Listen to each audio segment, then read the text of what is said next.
장을 보시면 요거는 이제 조금 프로젝트들을 매칭을 이제 해본 거예요. 중심 지역에.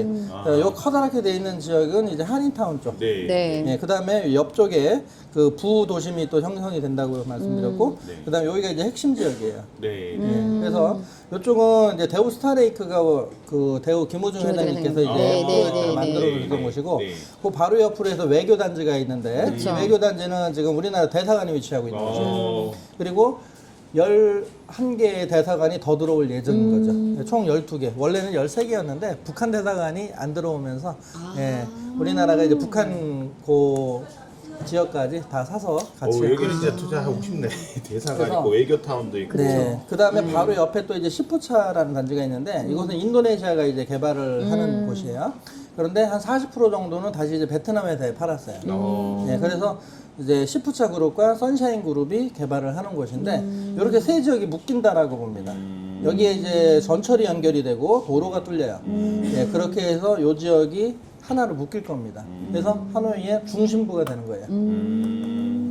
그 다음에 이제 다리가 놓이면서 요 강 건너 쪽이 네. 이제 발전을 네, 하게 되는 네, 거죠. 네, 네. 호치민에 진짜. 가시면 사이곤 강이 맞아요, 있습니다. 맞아요. 그런데 사이곤 강의 강폭은 300m밖에 되지 않아요.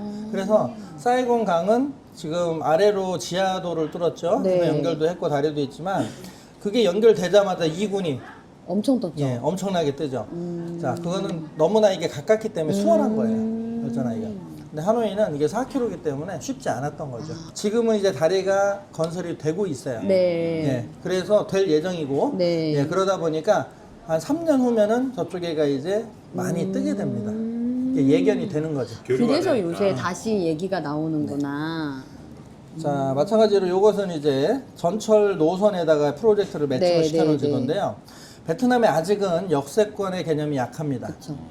근데 앞으로는 좋아지게 돼 있어요. 그렇겠죠. 왜냐면 지금 전철이 요 2A 라인과 네. 3호선까지만 지금 두 개가 네, 네. 그렇더라고요. 이제 개통이 서울 돼서 같은 다니고 경우도 있어요. 지방도 같은 경우에는 하나 라인 됐을 때는 그거는 가시면 안 되는데 한 세네 개 이렇게 교차되고 하면 네. 역세권이 뜨더라고요. 그렇죠. 근데 아직은 약한 거예요. 그렇죠. 그래서 역세권이지만 아직은 역세권에 대한 비중이 약하다 보니까 역세권의 가격이라 그래서 특별히 더 높지가 맞아요. 않다는 거죠. 그럼 역세권 아직은. 무조건 그렇죠. 선점해야 되겠네. 그래서 그런 부분을 보실 수도 있고 또 하나는 현재 전철이 공사 중인데 여기 베트남의 그 전철의 특징은 일부 구간은 지상철, 일부 구간은 지하철이에요. 네, 네. 그래서 약간의 외곽 쪽은 지상이 대부분인데 중심부, 부도심 쪽으로 가면 지하로 아. 예, 땅속 30m를 파고 있어요 지금.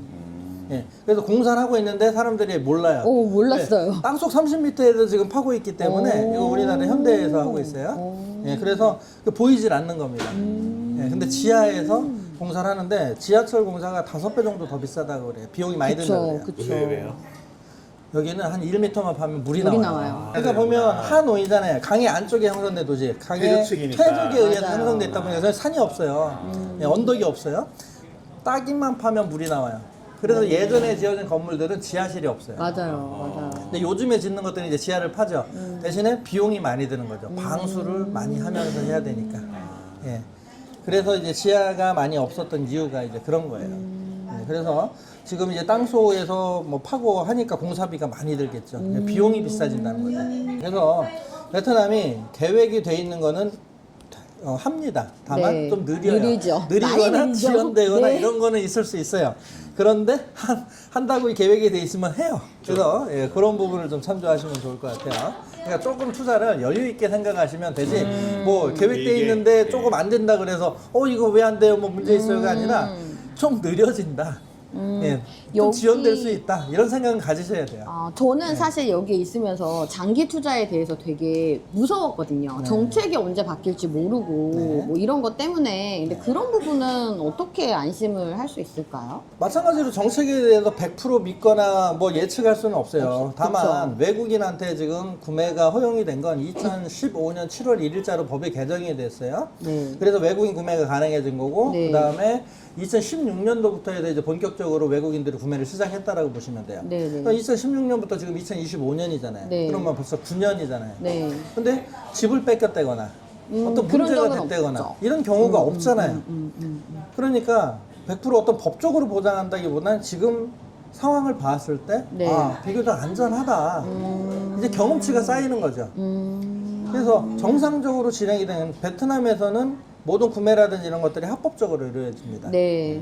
그래서 다만 이제 핑크북이라는 개념 때문에 뭐 그쵸. 핑크북이 나왔다 안 나왔다 네, 이제 네, 이런 네, 부분이 좀 있기는 한데 그 외에는 문제가 없고 핑크북이라는 게 개념이 좀 달라요.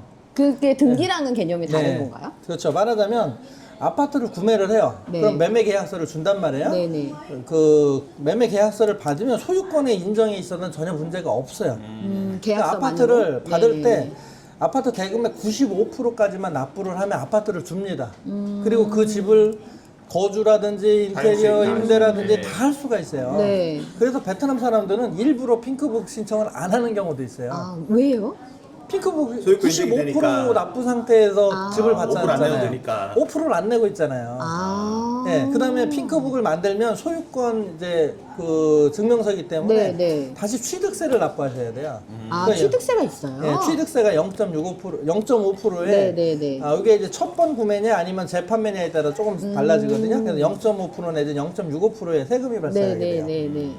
그래서 그런 부분들이 우리가 봤을 때 되게 작긴 하지만 베트남 사람 입장에서 보면 굳이 왜 내야 되냐 이거죠. 굳이 안 내도 되는데. 아, 그래서 예. 베트남 사람들이 우린 취득세가 없다. 그런 게 없다고 얘기하는 이유가 아니요. 그 이유군요. 예, 있긴 해요. 아. 그런데 그거를 굳이 소유에 문제가 없기 때문에 안 안 하고 있는 하는 사람들도 거구나. 있다는 거죠. 예.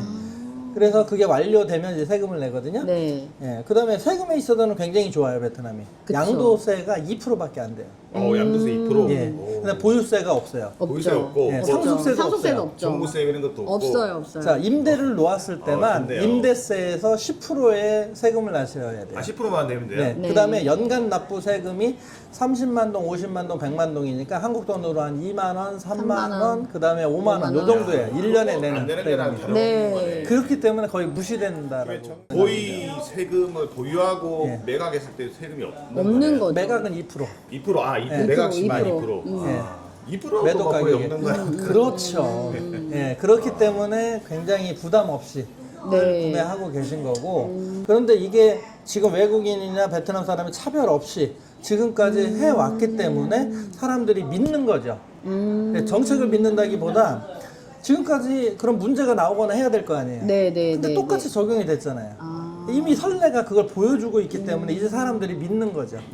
그러면은 지금 여기가 이제 은행 같은 경우에 거주증이나 이런 비자가 없는 경우 은행 거래를 못 하잖아요. 자, 그게 네. 이제 어려워진 부분이에요. 그러니까. 예, 어떤 예. 부분이냐면, 그게 올해 맞아요. 2025년 1월 1일자부터 맞아요, 바뀐 맞아요. 거예요. 예. 그 전에는 사실은 전혀 문제가 없었는데 네. 1월 1일자로 어떤 게 바뀐 거냐면 비자가 종료가 되면 네. 그 은행 구자에 입금은 돼요. 네. 그다음에 그 돈이 들어있는 돈도 그대로 보존이 되는 거예요. 맞아요. 돈이 없어지거나 하는 건 아니에요. 네. 그런데 뭐가 제한이 되느냐? 이체. 그다음에 이체. 인출. 출금. 아, 네, 요게 그게 안 그냥 돼요. 강제저축이네요. 네. 네, 그래서 강제 저축을 하는 거죠. 예. 그런 거지 돈이 없어지는 게 아니에요. 네, 네, 네. 예. 대신에 베트남에 입국을 하시게 되면 네. 현재 무비자 입국을 하면 45일에 네, 네, 네. 그 비자를 드리는 거예요. 네, 공항에 네. 도장 찍어주는 네, 게 네, 비자예요. 네, 네. 그래서 무비자 입국을 하면 45일. 네. 그다음에 이 비자를 신청해서 들어오시면 3개월, 3개월까지. 90일 정도 네, 받을 네, 네. 수가 있어요. 그걸 가지고 은행에 가서 신고를 하면 다시 그 기간 동안 정상적이 될 거예요. 아, 그 기간 동안 또 사용할 수 있어요? 그럼요. 아. 예. 그렇기 때문에 사실은 불편해진 거예요. 아, 네. 안 되는 건 아니군요. 근데 안 되는 게 그러면 아니고, 예. 결국에는 매매 대금을 치르려고 그러면 계좌로 보내야 되는데 네. 그러면 저희가 관광 비자를 갖고 가도 네. 계좌가 개설이 되나요? 네, 됩니다. 아. 네, 그래서 그 부분은 문제가 없지만 네. 두 가지 경우에요. 한국에서 잘 신고를 해서 정상적으로 하신다 그러면 한국에서 시행사로 직접 송금을 하시면 되는 거죠. 그렇죠. 그게 예. 잠깐 네, 그다음에 네, 베트남에 있는 계좌로 송금을 후에 베트남 계좌에서 이체를 하신다 하면 좀 불편하시지만 3, 4개월에 한 번씩 들어와야 되는 거네요. 송금을 하기 위해서 잠깐 한 입국을. 번씩 들어오셔야 될 수가 있는 거죠. 집을 파시면 그 통장으로 입금이 돼요. 네. 그 매도 금액이. 네. 그 다음에 베트남에서 양도 세금을 내셔야 되죠. 네, 네, 네. 세금을 낸 후에 이게 첨부가 되면 정상 송금이 가능합니다. 그러면 뭐 말씀하신 들어와야 된다는 번거로움 말고는 그렇죠. 크게 무리는 크게 없다. 문제는 네, 없네요. 맞습니다. 아. 근데 이거를 이제 오해하시거나 설명이 어려운 베트남 부동산 쪽에서는 이 설명이 어렵잖아요. 맞아요, 맞아요. 그러니까 안 돼요, 그냥 하는 거예요. 베트남 부동산에서는 이걸 설명하기가 굉장히 어려운 거죠.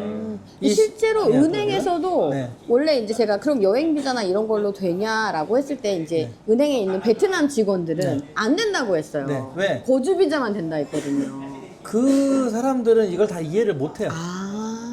그러니까 그런 거는 뭐 제가 봤을 때 뭐 그 대표님 통해서 하면 대표님이 맞아요, 맞아요. 개설하고 이런 거 다 해주시는 거잖아요. 다 그죠? 도와드리는 다 거죠. 그렇죠. 다 도와주시는 거죠. 그러니까 걱정하실 필요가 없다. 네, 맞습니다. 그죠? 그래서 네. 가능한 은행에 네. 사실은 말씀하신 것처럼 설명이 되고 네. 그 설득이 된 은행 같은 경우는 네. 계좌 개설을 해주니 네. 거기 그쵸. 통해서 하면 된다. 그러니까 은행마다 이것도 룰이 달라요. 그래서 가능한 데가 있고 은행이 안 있고 되는 안 되는 안 되는 은행이 있고 은행이 이게 있고. 은행마다 또 내규가 달라요. 그래서 그런 게 네. 사실은 이제 대표님 통해야 되는 그렇죠. 게 노하우가 있는 게 맞습니다. 그렇게 해서 맞아요. 편안하게 이제 결정만 하면 그렇죠. 계좌 개설부터 해서 그런 행정적인 절차에 다 도움을 주시니까 그렇죠. 안정적으로 할 수 있다 그런 네. 말씀이잖아요. 그러니까 저희는 그걸 아니까 해법을 찾아드린단 그렇죠. 말이에요. 그래서 전문가가 왜냐면 그랬구나. 각각의 그 구매자 하시는 분들의 조건이 달라요. 그렇죠. 근데 그분이 어떤 조건이냐에 따라서 되는 게 있고 안 되는 게 있고 되는 은행이 있고 안 되는 은행이 있고 이거를 그 맞게 안내를 해드려야 되는데 이 친구들은 그걸 다 역시. 모르니까 그걸 안내를 할 수가 없는 거예요. 맞아요, 맞아요. 아, 역시 전문가라 진짜. 그렇죠. 그래야지. 예.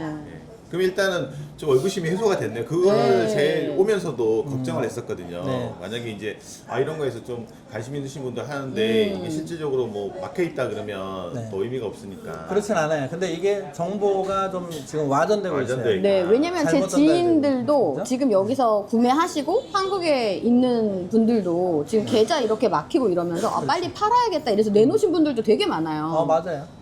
그래서 저는 아 이게 계좌가 되게 문제가 됐나 보다. 그래서 은행에 문의했더니 거주 비자만 된다고 들었거든요. 그러니까 이제 그런 부분이 아니고 이런 자세한 정상적으로 얘기는 또 베트남 몰랐네요. 정부에서 이제 네. 세무라든지 이런 게 강화가 되다 그쵸, 보니까 그쵸. 정상적으로 세금을 내시면 돼요. 네. 네. 그러시면 문제될 만한 뭐 게 세금도 없습니다. 얼마 안 돼. 이 세금이 늘어나거나 막 이렇게 갑자기 늘어나진 않겠죠. 그러진 않고요. 네. 그다음에 이제 중과세라든지 이런 부분에 대해서 고려는 되고 있어요. 네, 만약에 네, 네. 여기는 지금 왜 개인 같은 경우 집을 여러 채, 뭐 10채, 20채 가지고 그쵸. 있어도 아무 문제가 안 되다 그쵸. 보니까 그런 쪽에 대해서 좀 과세를 더 하겠다. 이런 이제 토의가 되고 있지만 아직 통과되지 않고 있고 만약에 통과가 되더라도 저희가 볼 때는 너무나 작은 부분에서 조금 더 올려봐야 그렇죠. 얼마나 하겠어요. 제가 볼 때는 많이 하지 않겠죠. 그 변동이 오거나 하지는 않을 거다 이렇게 생각이 네, 됩니다. 네, 네. 그런 그래서 부분은 좀 쉽게 이해 네. 가능할 그런 부분을 너무 걱정할 필요는 없다라고 네. 보고요.